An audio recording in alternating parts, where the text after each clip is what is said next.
tout le monde! Bon, aujourd'hui, j'ai un autre petit truc pour vous. Encore un truc ultra simple, parce que là, je viens de faire le ménage des tiroirs du réfrigérateur.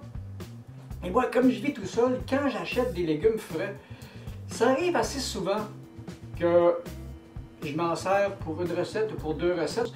Et puis après ça, ben, je les perds. Alors à un moment donné, j'ai décidé que je n'en perdrai plus. Et je vais vous montrer comment je fais ça.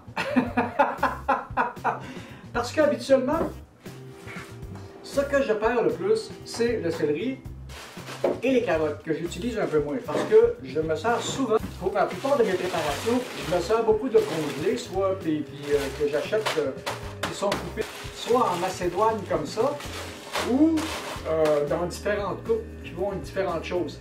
Mais quand je fais des préparations, comme quand je fais des grosses quantités de sauce, des grosses quantités de braisé, ben, je vais acheter un pied de céleri comme ça, puis je vais utiliser 4, 5, 6 branches, puis après ça, ben, il dort dans le frigidaire, puis des fois, je l'oublie. Alors, j'ai trouvé un truc pour ne plus l'oublier, mais après ça, avec ce truc-là, il ne peut servir qu'à des cuissons. Parce que ça le ramollit un peu. Ok, ben, je vais vous montrer ça.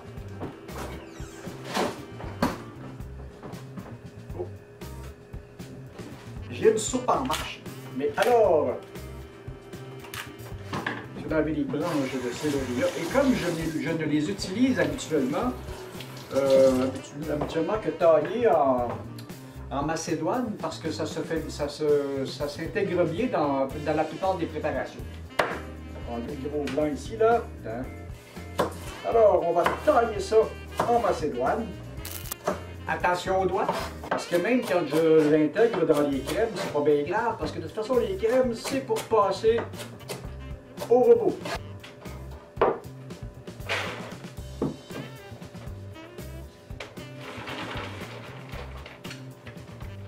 Voyez-vous, le projet suivant, c'est que je les étends sur une plaque à biscuits comme ça. Voilà, sur une tôle à biscuits comme ça. Je pense qu'on va faire du chop suey avec le reste, ça va être bon. Je vous montrerai comment je fais ça à un moment donné aussi. Là. On va voir quelque chose qui est très très près de ce que les Chinois nous font. J'ai trouvé le truc. Alors l'idée, c'est d'étendre ça comme ça sur une plaque et d'envoyer ça au congélateur. Je vous montrerai quoi faire avec après. Parce que nous allons faire aussi les carottes. Là, j'ai des vieilles carottes qui en ont plein le dos. Oh là là! Ils sont pas pourrites, mais c'est pas loin. C'est pas pour les jeter, ils sont encore toutes belles. Ça non plus, c'est pas très long à faire. Et quand je les gèle comme ça, ben, ça me laisse une couple de mois pour y penser. Et si je laisse ça dans le tiroir du frigo, dans le tiroir à légumes pendant plusieurs mois, eh bien, ça va finir pourri. Vous avez vu, il y a de la pratique dans ça. C'est pas la première fois que j'utilise comment est-ce qu'ils appellent ça? Un économe. Oh, j'avais parti une soupe au pois aussi. Et elle va bien, ma soupe au pois. On va être prête dans une heure, ça aussi. Ça aussi, j'expliquais avec les légumineuses dans le temps. Quand on les fait gonfler 24 heures à l'avance, les cuissons sont sont divisés par deux, par minimum par trois.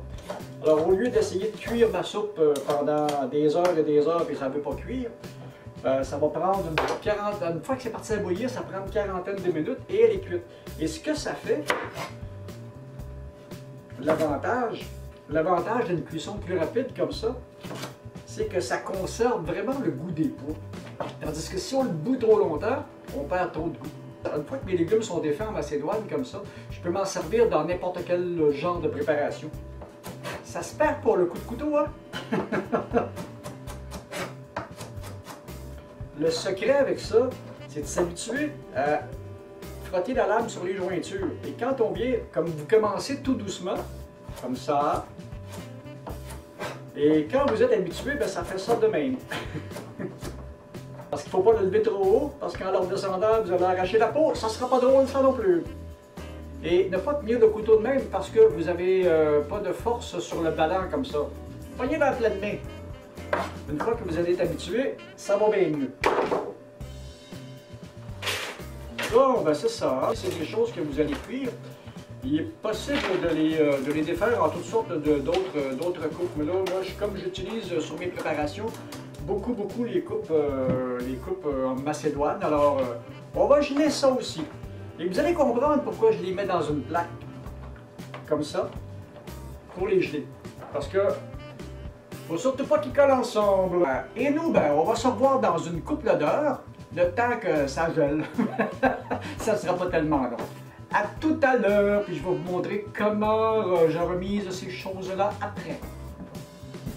Bon, maintenant, on va s'occuper des légumes qui ont dû geler. Alors, ce que nous allons faire avec ça, petit sac de congélation, voilà. Alors, on va aller chercher ça. Et oui, ils sont durs. Je vais les mettre sur une plaque pour pas qu'ils collent ensemble. Alors, maintenant qu'ils sont comme ça, il n'y a rien de plus simple que de les geler comme ça, ils ne colleront pas. C'était juste ça la solution. Alors avec ça, quand je vais avoir besoin de mes légumes, j'ai juste besoin de fouiller dedans comme si c'était des surgelés. Le problème avec ça, c'est que quand on va les dégeler, ils vont ramollir, ce qui n'est pas le cas des surgelés. On les a descendus, frigidaire, ça descend à moins 10 à peu près, l'espace d'à peu près 1 heure. Alors maintenant, j'ai des carottes pour mes préparations. Comme ils étaient gelés, ben, ils ne colleront pas ensemble. C'est la même chose. Comme ça, ben, ils peuvent passer 3-4 mois au frigo. Puis quand j'en ai besoin, ben, j'ai juste à piger dans le sac. Je vais faire des chop suey ou des choses comme ça. Il y a juste à prévoir les coupes en conséquence. C'est sûr qu'il va être plus mou que s'il était frais. Mais pour des préparations que de toute façon nous allons cuire, ça ne change pas grand-chose. Voilà. Ce n'était que cela que je voulais vous montrer. Comme ça, je ne perds pas de légumes. J'ai horreur de perdre de la nourriture. Ça, c'est une question de... C'est même pas une question de prix que ça coûte, c'est une question de principe. Alors, c'était seulement ça pour aujourd'hui. Si vous avez aimé ça, c'est comme d'habitude. Le petit pouce, abonnez-vous et puis laissez-moi des commentaires et puis partagez ça avec vos amis. Et puis, ben, c'est ça. À la prochaine! La prochaine, je sais pas ce que ça va être, mais ça va être bon, sûrement.